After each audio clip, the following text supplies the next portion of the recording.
It's quite minimal, but it does a lot. Obviously, this is Akai Force, which is an all-in-one music production studio. Basically a modern-day version of the venerable Akai MPC variants, even though it's not quite the same. My ENCLAVE pre-masters cut up into their every last little bit, all the kicks and the hats and the little synth lines and all the rest of it, mapped out in various ways across the Force.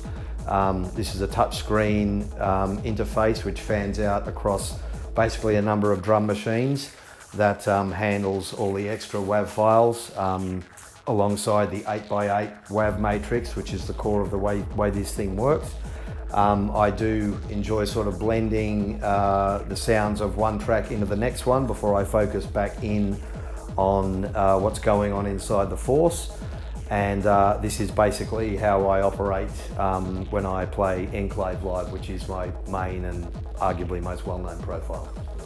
With ENCLAVE, it is more or less as in part as I've just described. However, considering that when I produce for ENCLAVE, I generally approach each track as a singular piece of music.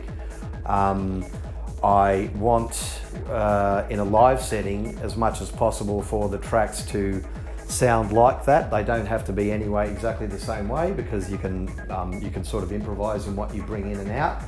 Who are your favourite live acts and why?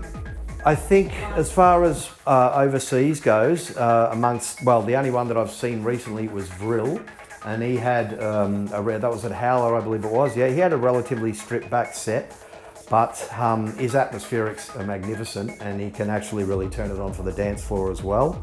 I have not seen Headless Horseman, although I really like the way he goes about his stuff as well.